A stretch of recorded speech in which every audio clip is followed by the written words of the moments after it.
Allopathy को लेकर भ्रामक विज्ञापन देने के मामले में, भ्रामक दावे करने के मामले में सुप्रीम कोर्ट ने कड़ा रुख अपना लिया और अब बाबा रामदेव और जो पतंजलि के मैनेजिंग डायरेक्टर हैं आचार्य बालकृष्ण, दोनों को सुप्रीम कोर्ट ने तलब कर लिया है। 2 हफ्ते के बाद उन्हें बुलाया है।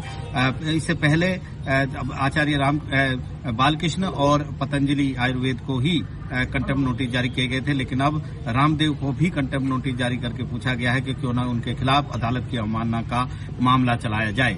ये जो सुनवाई हुई जस्टिस हिमा कोहली और जस्टिस एहसानुद्दीन अमानुल्लाह के सामने, उन्होंने इस बात पर नाराजगी जाहिर की कि आखिरकार जब सुप्रीम कोर्ट ने पिछली बार पतंजलि आयुर्वेद और बालकृष्ण को नोटिस जारी किया था तो फिर उन्होंने जवाब दाखिल क्यों नहीं किया।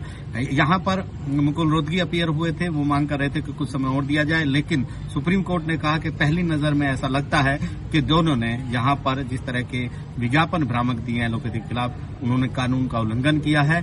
इसलिए इस मामले में उन्होंने यहाँ पर जवाब दाखिल नहीं किया, उसके परिणाम उनको भुगतने पड़ेंगे और साफ तौर पर रामदेव को भी कंटेम्प्ट नोटिस जारी कर दिया और दोनों को निजी तौर पर, शारीरिक तौर पर यहाँ पेश होने को कहा है। 2 हफ्ते के बाद एक अहम सुनवाई होगी यहाँ पर।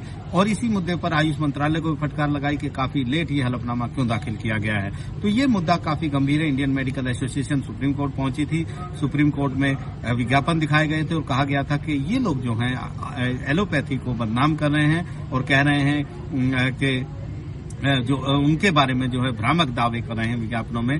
तो इस पर सुप्रीम कोर्ट ने कड़ा रुख अपनाया था और एक निर्देश जारी किया था कि इस तरह के भ्रामक जो है वो विज्ञापन नहीं दिए जाएं। लेकिन उसके बावजूद भी जब विज्ञापन दिए गए तो फिर सुप्रीम कोर्ट ने इस मुद्दे पर कठोरता दिखाई, सख्ती दिखाई और इसके बाद कहा कि कोई भी विज्ञापन पतंजलि आयुर्वेद जारी नहीं करेगा।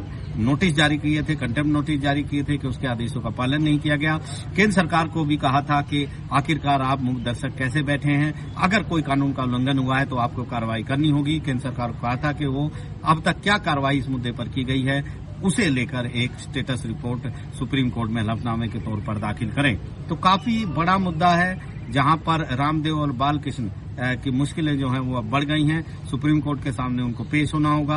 हालांकि उनकी तरफ से लगातार दलीलें दी गई। ये भी कहा गया कि रामदेव का इस मामले से कोई लेना देना नहीं है, लेकिन सुप्रीम कोर्ट ने ये दलील मानने से इनकार कर दिया और कहा कि दोनों को पेश होना होगा। तो ये एक बड़ी घटना सुप्रीम कोर्ट में हुई है।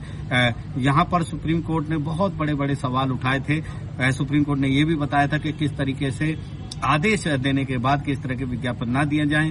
विज्ञापन दिए गए जिसमें गुमनाम चिट्ठी सीजीआई को और कुछ जजों को भेजी गई थी, जिसमें विज्ञापन भी लगाए गए थे कि किस तरीके से सुप्रीम कोर्ट के आदेशों का उल्लंघन हो रहा है, जिसके बाद सुप्रीम कोर्ट ने बहुत बड़ी सख्ती दिखाई थी। और अब 2 हफ्ते के बाद एक अहम सुनवाई होगी जिसमें रामदेव और बालकृष्ण दोनों सुप्रीम कोर्ट में पेश होंगे।